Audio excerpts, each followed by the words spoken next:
Prime Minister. Mr. Speaker, the whole House will join me in sending our deepest sympathy and condolences to the family and loved ones of Lance Corporal George Hooley of the Parachute Regiment, who died yesterday in Ukraine. Lance Corporal Hooley was injured in a tragic accident away from the front lines while observing Ukrainian forces testing a new defensive capability. His life was full of courage and determination. He served our country with honour and distinction around the world in the cause of freedom and democracy, including as part of the small number of British personnel in Ukraine. Mr. Speaker, I place his name on record today to express our gratitude and respect and to affirm that his service will never be forgotten. Mr. Speaker, on Monday I hosted President Zelensky, President Macron and Chancellor Merz in Downing Street. We must redouble our efforts. The UK, Europe and our allies will stand shoulder to shoulder with Ukraine, stand up to Putin's aggression and work to deliver a just and lasting peace. Can the right honourable gentleman tell the House why are his own MPs describing him as a caretaker Prime Minister? Mr. Speaker, my own MPs are very proud. We've just passed a budget which protected our public services and our NHS. No austerity which brought our NHS to the ground. We've created the conditions for economic stability with the headroom we need. Mr. Speaker, let me answer the question for the Prime Minister.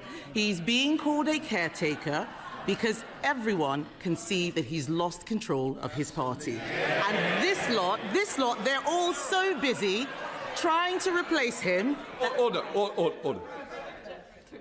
Sorry? Can I just say the same people are making the same noises they made last week? I did say last week it wasn't the right time. I wouldn't do it this week. So please, let's not carry on with the way we left it last week. Kevin Baird, Mr. Speaker, they can make as much noise as they like. We all know that this lot are so busy trying to replace him that they've taken their eyes off the ball. Mr. Speaker, President Trump's new national security strategy is a deeply alarming document. Quite apart from the irony of President Trump accusing others of trampling on basic principles of democracy, it repeats far-right tropes of civilizational erasure and threatens that the US government will cultivate resistance in Europe.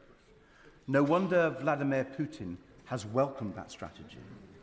So will the Prime Minister pick up the phone and make it clear to President Trump that any attempts to interfere with our democracy are totally unacceptable? On the question of Europe and President Trump's comments, what I see is a strong Europe united behind Ukraine and united behind our long-standing values of freedom and democracy, and I will always stand up for those values and those freedoms. Ed Davey.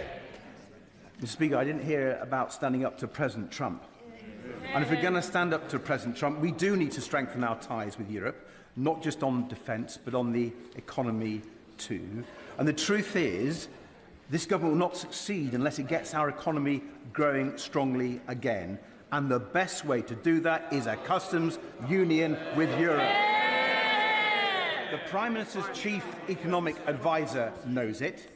The Deputy Prime Minister knows it. And yesterday, the Labour chair of the Treasury Select Committee showed she knows it too when she backed our bill. Does the Prime Minister fear that if he keeps opposing a customs union, in 12 months' time, he will not be standing there?